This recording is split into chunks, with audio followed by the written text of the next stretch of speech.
Some call it Judgment Day. Some call it Armageddon. It took a while before anyone called them zombies. We just didn't want to face the truth, I think. Murder happens all the time. Even vicious, brutal murders hardly rate a headline in the morning news these days.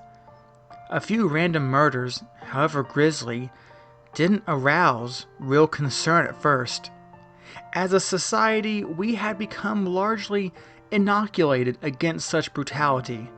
Daily, it seemed, another child was taken, sometimes found raped, sometimes found murdered, and even more nefariously, some would claim, never found at all. We told ourselves it happened somewhere else. It happened to someone else. Never here. Never to us. But sometimes it did. It had become a backdrop to our waking lives. The milk carton kids had been replaced by walls of the missing in the vestibules of big box stores. Rarely did anyone pause to look. But for those with missing people, life was an excruciating exercise in stasis.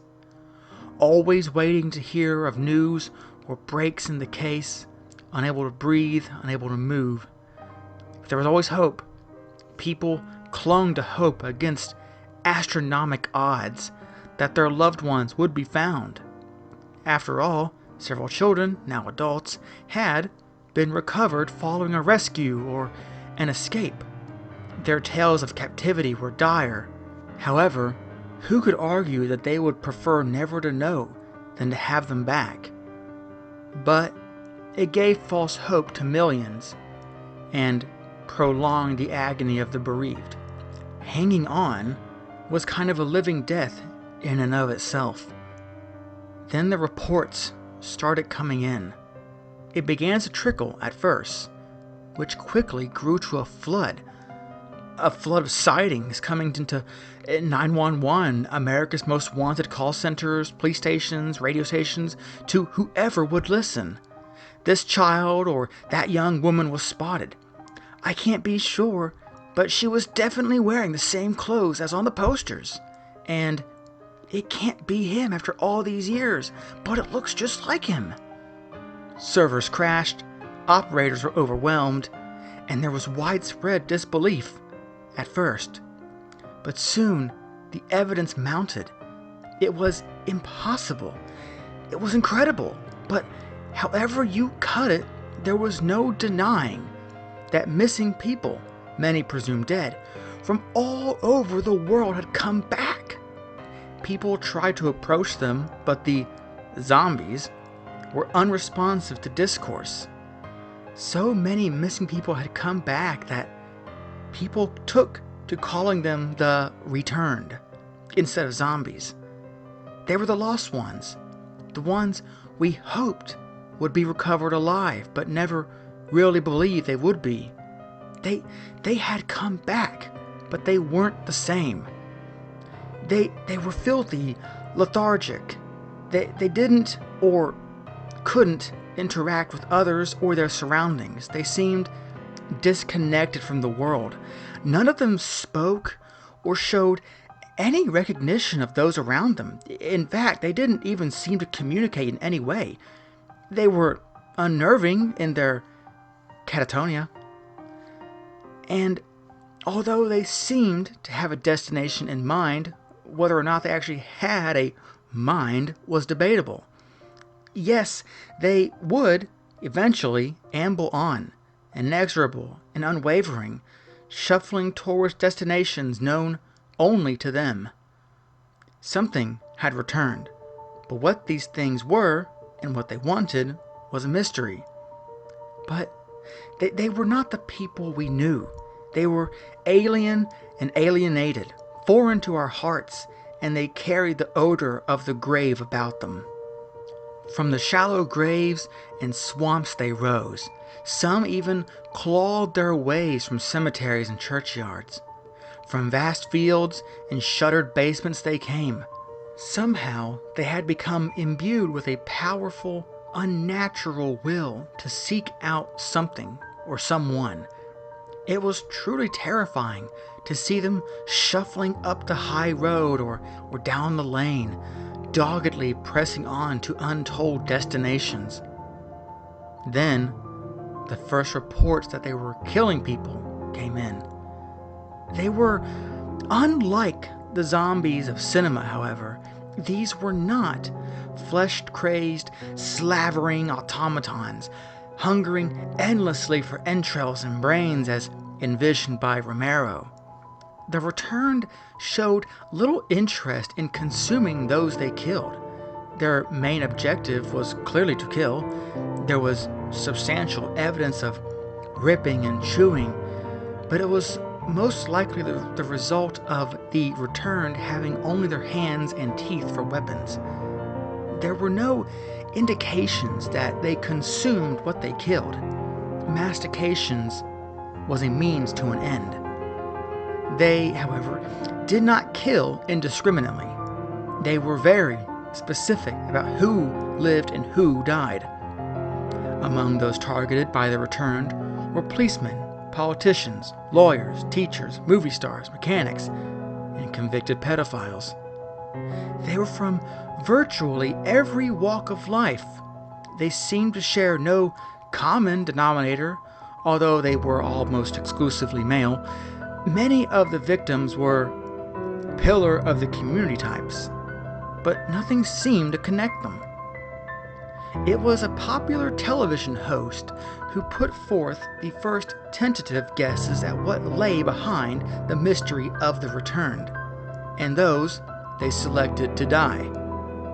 He knew the meaning of loss and tragedy better than anyone, and it was he, with his dark adapted eye, who saw past the veneer of legitimacy of these men and few women and began to connect the dots. It was this icon of the missing, speaking from retirement, who ventured the first credible theory for the gruesome deaths at the hands of the returned. His proclamation was met with dubious reception. He was vindicated with a little help from a young journalist and blogger who illegally accessed the National Criminal Database and obtained a list of accused and convicted sex crime suspects. And it was he who presented overwhelming evidence that the targets of the returned were most likely responsible for their murders. Panic ensued. Hordes of men swamped the police stations, confessing to unsolved or in some cases unknown murders, sometimes confessing to crimes in which someone else had been convicted, confessing to anything they could think of, all with one stipulation: immediate remand. Jails had become the last refuge of the guilty. Prison seemed to be the only truly safe place for the wicked. Then, even these safe havens began to fail. There were rumors that the guards didn't fight too hard to keep the returned from gaining entrance, and there was a whisper or two of complicity. After it was realized that the returned were not indiscriminate in their retribution, more and more of them accidentally made their way onto maximum security wards. How they gained entrance to the electronically locked cells is anyone's guess, although one fact is indisputable. Those tasked with the imprisonment of criminals may also have friends and relatives who are victims of evil and are not necessarily opposed to a little Deuteronomic justice being meted out on their behalf. In the beginning, there was fear and panic and mayhem. But once it became apparent that the returned were not attacking at random, indeed could not be provoked into violence, not even when savage themselves, we began to relax a bit. As time passed, we simply grew accustomed to them. We began leaving our homes and shelters, going about our business as usual. While they shuffled ever onward, I saw one walk across the freeway once. Drivers slowed to allow it to pass. They were just part of the scenery now, no more remarkable than a rock or tree stump. Hindering them didn't work for long. Injuring them didn't work. Even shooting them didn't work. If they had so much as a single arm or leg left in which to drag themselves along, they kept going, patiently and emotionlessly. They just kept going. The old adage about getting them in the head was wrong. Some had clearly been killed via varying degrees of head trauma. Whatever force had animated them did not seem to rely on the central nervous system or need an intact cranium. We relaxed because an image seen over and over will eventually lose its power to shock, alarm, or even inspire notice. We relaxed because they seemed to be on a mission. It was a mission of revenge, and we could live with that. I think some people welcomed them. They were cleaning house, as it were, doing for us what a proper democracy could never hope to accomplish. They were unerringly administering a biblical justice, an eye for an eye, a life for a life. I think we actually began to feel safer. The most insidious threats to society were being removed. The oftentimes invisible threats that shared our homes and our beds. One could walk the streets at night. The returned were a better deterrent to crime than the death penalty. Pleading couldn't save you from their justice. Money couldn't save you from their justice. It was horrifying at first, yes, but it was also satisfying. As far as we knew, they never hurt an innocent person. They never made a mistake. But of course, eventually, all good things must be interfered with by the government. The people in charge began rounding them up. What became of them afterward, I don't know. But there were many, and they just kept coming.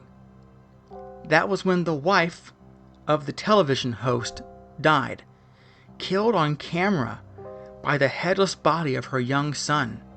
John took a gun from his own bodyguard in the confusion and ended his life with a resounding bang. Not a soul could blame him. Shock and outcry were immediate. Possible explanations were more elusive. Speculation ran wild. Why her? Had she been involved in her son's death? She had never been seriously considered as a suspect. Nothing in the media had ever pointed to her, and her grief and guilt at having left him unattended, albeit briefly, were plaintive and wrenching. Their dramatic loss had played out across millions of televisions. I can't name a single person who questioned her innocence. The answers came soon enough, as more and more parents of murdered children began to be taken by the returned. It became clear that they held those who failed to protect them as responsible as those who kidnapped and murdered them. This unfathomable concept began to sink in, and many parents of missing or murdered children simply took their own lives. Their fates were sealed, convicted by their own hearts long before they could be silently accused by the returned. There was little fanfare, although there was great sympathy. Many others simply resigned themselves to the inevitable and awaited their fates. They awaited on lawn chairs and on stoops, on car bumpers and tire swings. They seemed to be everywhere. I never realized how many people had lost children. Having been tormented by their secret failures for decades in some case, these parents grimly and stoically welcomed their wayward child's final toothy embrace. Across the lonely expanse of years, I've prayed she would find her way home. I've hoped for it. I've dreaded it, knowing the horrors most children are subjected to when kidnapped. I've berated myself, I've hated myself, I've blamed myself and blamed everyone else. I've made deals with God, and I'd make deals with the devil if I thought he could keep his end of the bargain. I've fantasized about it. I've mentally prepared feasts and homecomings and grave sites. I've imagined many scenarios, but this one that never occurred to me seems to fit the best somehow. It fits my guilt and desire to be punished, I guess. You see, I sent her out to play that day because I was busy with chores and cooking and laundry, busy with things that didn't matter at all. The only thing that ever mattered was her, and I was too preoccupied to know it. As for me, I'll await my end in my old rocking chair. I left the kitchen door ajar for her, for my Ruth.